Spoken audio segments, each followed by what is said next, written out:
Hi everyone, my name is Claire, and I'm on a campaign for real beauty. But not that campaign. I'm on a campaign for real beauty in the produce industry. I'm on a campaign, I'm fighting for the ugly fruits and vegetables, the blemished apples, the scarred lemons, the twisted carrots. I'm fighting for the 6 billion pounds of produce that is going to waste every year on farms across America. I wasn't always a waste warrior. This is a picture from me in May 2014 on my first farm visit in California. Well, first large-scale farm visit. We visited Church Brothers Farms, which is in Salinas, and we had to get geared up because we were also going through the processing facility. And on that first farm visit, I saw things that would shock anyone, but shocked me enough to make me want to do something different, to make me want to fix a problem. We were walking the field and we saw as far as the eye can see, produce that was being left in the field. This is a picture I took of our team who were literally traversing over leftover romaine leaves, heads of lettuce. And when we asked the grower why, he responded with, "Oh, it's just not the right color. It's just not the right size. It's not the right shape." And we were hearing things like too small, too big. It was the wrong color. And I had to take pause and ask, are we dress shopping or are we talking about food? Because this is criteria that has so little to do with the quality, the wholesomeness, the goodness of our fruits and vegetables. So these criteria, these cosmetic standards didn't just remain on the field and didn't just impact food waste on the field, they also impact food waste in processing facilities. So when we headed over to the facility where they were taking the fruits and vegetables and packaging them or preparing them for retail, we saw more of this waste, more of these really ridiculous standards. This is a picture of broccoli fines these are little pieces that fall off when you process broccoli heads for grocery retail. You know, when you see the bag of broccoli florets, this is what falls off when they get processed and chopped. And it was going to waste, and it's beautiful. And so we knew we had to see more of this, and so we started venturing to other farms. I visited, this is a picture from a farm in, this one's in Minneapolis. This is a small local grower who was producing basil hydroponically and found that their basil leaves weren't the right color, and so they were going to waste. This is from a farm outside of Massachusetts that had cucumbers that were just the wrong shape, a little bit too large, and they were being left in the field and disked under. This is a farm just north of Seattle. This is an organic local grower who just had products like twisted carrots. And that was something that you might expect. I mean, we've all seen some twisted, funny-looking carrots. But as we started looking further, we found products we never dreamed we would find. This is a picture from another farm outside of Pennsylvania that had Brussels sprout leaves. A whole field of them that were going to be left there. And our chefs were totally shocked because Brussels sprout leaves are a fantastic green. They're delicious. They're just not something that are currently marketed to people. And so all of this was going to be wasted. So as we started looking at all of these different farms and understanding the issue of waste on farms, I started thinking about, man, what a waste of all the resources. What a waste of all the labor, the land, the fossil fuels, all of the energy that goes into producing food. And what about all the water that goes into growing food that's just going to be left in a field and disked under and wasted? And then I thought about the farmers. What a waste of finances. What a waste of money if they can't sell this product and earn income on this product that they're already investing resources in growing. And so we decided to do something about it. And I work for a pretty cool company, Bon Appetit management company. We do food service for colleges and universities across the country. We also feed corporate headquarters. This is just a smattering of some of our clients. You might know University of Pennsylvania, you might know Google. We have over 500 or 650 cafes in over 33 states. And we're really well poised to address this issue because we have a strong commitment to sustainability. We've been addressing the issue of waste for a long time now, and we also, fortunately, are cooking from scratch. So our chefs are slicing and dicing the produce, and so what matters most to them is the flavor, not the appearance. And we had the added bonus of the fact that our chefs already source about 20%, or at least 20% of their food dollars from small owner-operated farms within 150 miles of their cafe. So they were already accustomed to some of the funky-looking produce that you might find at the farmer's market. And so we decided to start a program, and that resulted in imperfectly delicious produce. So I want to take pause here and explain something that I feel really passionate about, and I think is really important, which is that in creating this program to utilize and save these non-retail grade A fruits and vegetables that are more times than not perfectly fine to eat, but that get disked under or wasted for really unnecessarily stringent cosmetic standards, we set out not just to redirect product from a lower value market. So I think some of you might be familiar with, grade B or grade 2, juicing lemons, canning tomatoes. These are products that already are being recovered. They're not cosmetically perfect, but they have a home and they're being utilized in some way.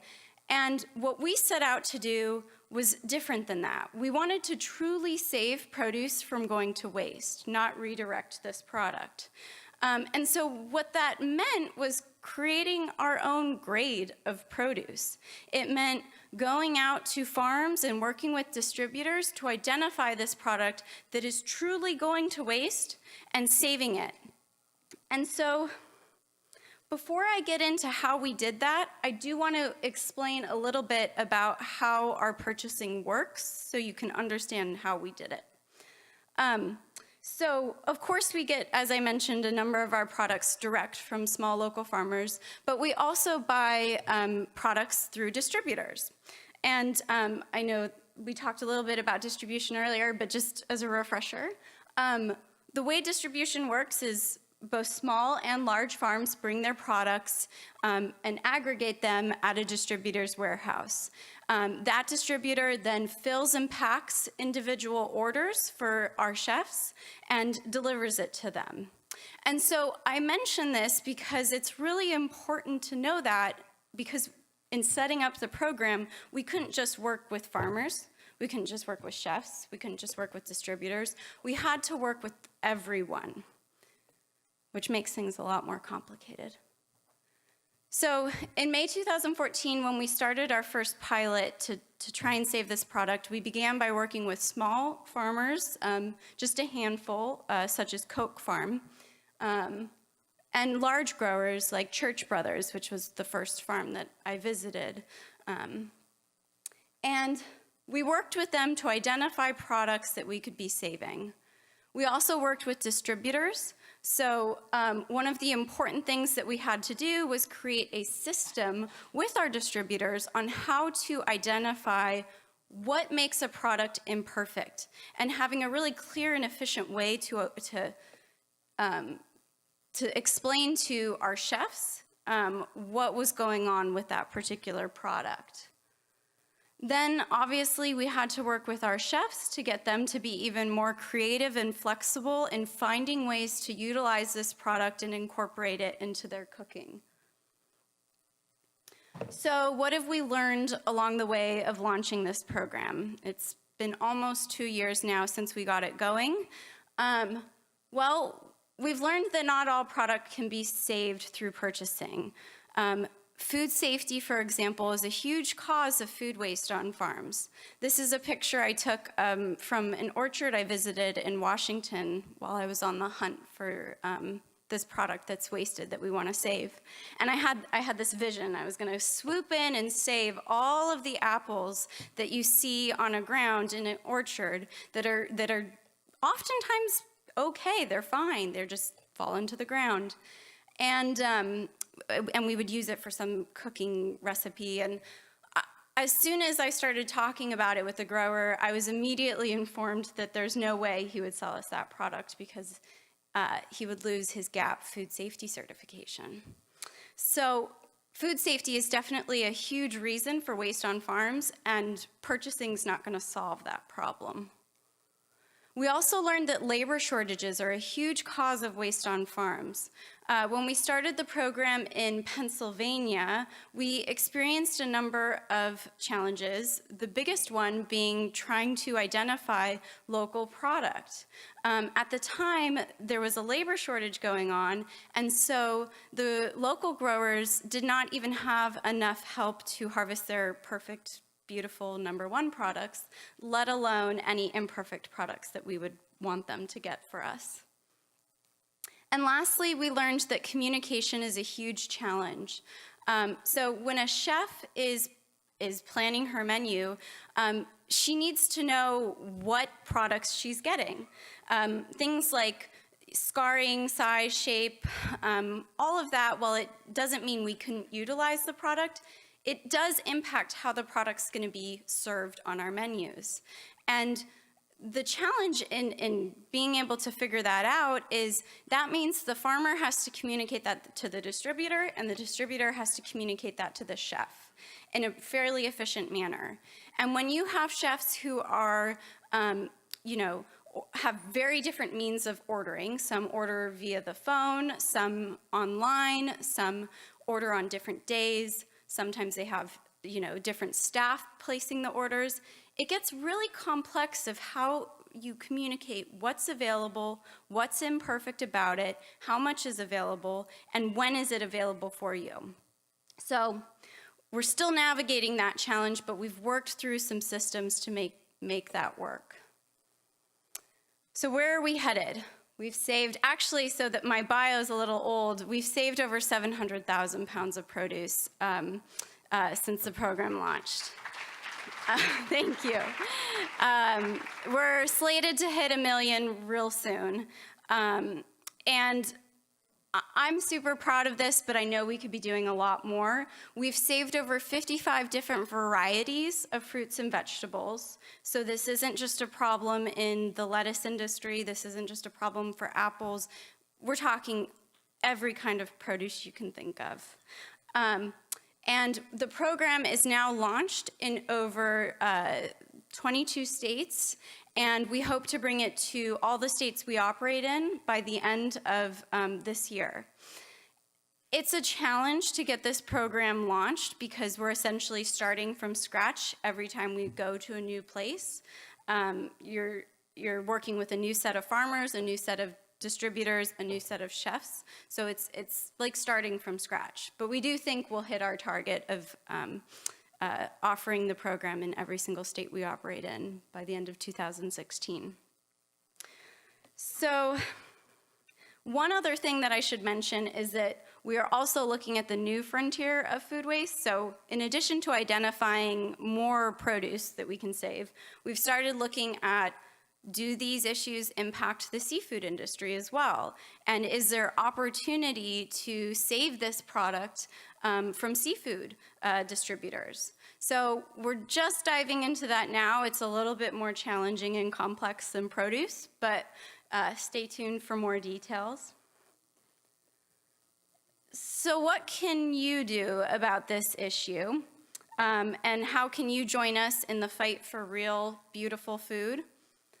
Well, the first is take home what you grab. So I sort of have a rule of thumb that when I go shopping at a grocery store or a farmer's market, the first item I touch is the one I take home. And that's just a good way to send the signal that you're gonna accept imperfections, and that's okay.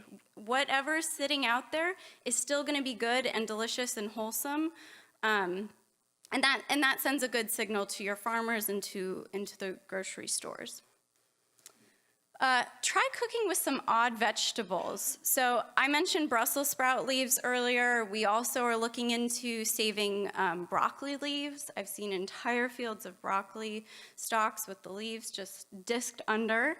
And if you start asking, your grower or your grocery store about these products, you're going to signal an interest in some of these lesser appreciated parts of fruits and vegetables.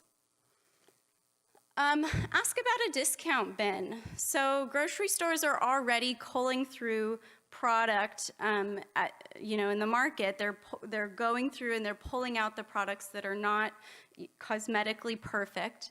And there's no reason why they couldn't set that aside and maybe sell it at a discounted rate. We've seen grocery stores like Intermarché in France and other folks like them take on this initiative. And I hope to see some of our local grocers take it on as well. Volunteer with gleaning groups. So as I mentioned, purchasing is not 100% going to solve our waste on farms problem. And there's plenty of food that can be captured and donated to people in need. And so look into groups like Urban Gleaners here locally in Portland that are doing really fantastic work to save this produce from going to waste. And lastly, check out or look for our imperfectly delicious produce in any of the Bon Appetit cafes near you. And feel free to get in touch with me. I love talking trash, I love talking waste, and not that kind of talking trash, but you get the gist. So please reach out to me if you have any questions or are excited about this and want to learn more.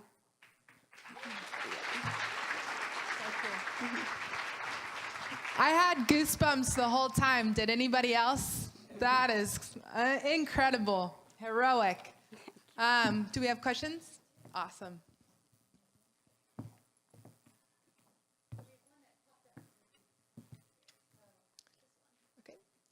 What can the individual consumer do to save produce from being wasted? Well, so if we're just talking about saving, like preventing waste, I'm going to suggest you all check out Dana Gunder's new book, Waste-Free Handbook, I think. It's a kitchen guide to how to prevent waste, and it is like the Bible for people who are waste nerds. It has just every tool you can think of. One of the things that I learned to do after reading it was to create a Eat Me First bin in my fridge, which is essentially a bin where we just put stuff that needs to get eaten like that day. And it really helps us manage it's a simple thing, but it helps us manage our fridge inventory. So yeah, I would check out that book. It's got tons of little tidbits like that. Excellent. Can you talk about how imperfect produce / waste software hasn't been viable in most single unit restaurants where waste is a huge cost issue? So that's a two-part question. So imperfect produce and waste software and how it hasn't been viable in most single unit restaurants where waste is a huge cost issue. I don't know that it, I can only speak to our operations, which while they aren't necessarily small, we do have varying sizes of cafes. And I've found that there's sort of a threshold for awareness in a kitchen. So as the kitchen and the staff and the operation gets larger and larger, that's where waste tracking software becomes really valuable, because you have so many essentially cooks in the kitchen that need awareness and guidance and support, and the tracking software helps reduce waste. But when you're talking about a small restaurant, usually the chef or sous chef has a really pretty good handle on what's going on in their kitchen. So that may be part of the cause for why the software isn't as effective as it might be. Rad. You are so cool. Thank you so much. I'm just going to let you know this comment by Paul Menig, and he says, call yourself a waste warrior. I do. I'm a trash-talking, waste-fighting garbage guru. You're incredible. Thank you. Yeah. So that's a great question. If anyone couldn't hear, it was whether or not we're sourcing from grocery stores that are wasting. So we don't buy from grocery stores. That's just not the supply chain that we operate in. So a consumer would buy from a grocery store, but a like larger restaurant business wouldn't. That's just not what we do. But that being said, there is a huge opportunity, as you said, to recover excess food from these grocery stores that are culling product because of imperfections. And we participate in similar programs that some of the grocery stores participate in, which is called food recovery, where you donate your excess food to people in need. So some of the programs that we donate our excess food, like excess prepared food, are the same programs that are recovering from grocery stores. And I certainly hope that most grocery stores would be donating their excess food. I think it just became law in France that they needed to be doing that. So hopefully we'll see some similar policies in the United States.